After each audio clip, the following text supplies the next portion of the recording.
सोचिए एक ऐसी स्थिति जहां एक छोटी सी गलती, एक गलत मिसाइल या एक गलत सिग्नल पूरी दुनिया की तेल सप्लाई रोक दे और पेट्रोल की कीमतें रातों रात आसमान छूने लगे। इस वक्त मिडिल ईस्ट यानी पश्चिम एशिया बारूद के ढेर पर बैठा है।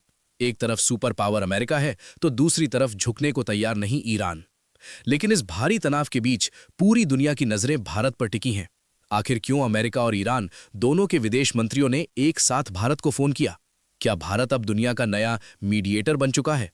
आज की वीडियो में हम डिकोड करेंगे मिडिल ईस्ट का ये तनाव और भारत की वो साइलेंट डिप्लोमेसी जिसने खेल पलट दिया है। हालात बेहद गंभीर हैं। अमेरिका ने अपनी नौसेना यानी नेवल फोर्सेस को हाई अलर्ट पर डाल दिया है। खबरें तो यहां तक हैं कि अमेरिका ने कतर जैसे अपने बड़े एयरबेस को खाली करना शुरू कर दिया है क्योंकि उन्हें ईरान के सीधे हमले का डर है। दूसरी तरफ तेहरान भी पीछे हटने को तैयार नहीं है।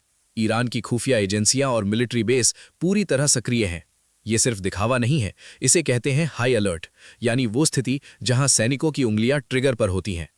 अगर फारस की खाड़ी का रास्ता बंद हुआ तो पूरी ग्लोबल इकोनॉमी ठप हो सकती है। अब यहां एंट्री होती है भारत की। एक बहुत ही रेयर डिप्लोमैटिक इवेंट देखने को मिला।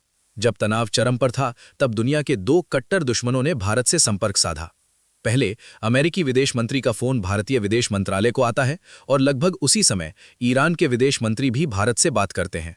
ये देश सिर्फ जानकारी नहीं दे रहे थे बल्कि भारत के जरिए एक ब्रिज तलाश रहे थे।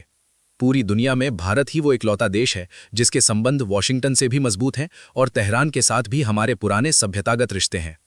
जब यूरोप शरणार्थी संकट से डर रहा था और चीन तमाशबीन बना था, तब दिल्ली के साउथ ब्लॉक में आधी रात को फाइलें खुल रही थीं और युद्ध रोकने की रणनीति तैयार हो रही थी। भारत की रणनीति सिर्फ शांति नहीं बल्कि अपना नेशनल इंटरेस्ट भी है। भारत के लिए यहाँ 3 बड़ी चुनौतियां हैं।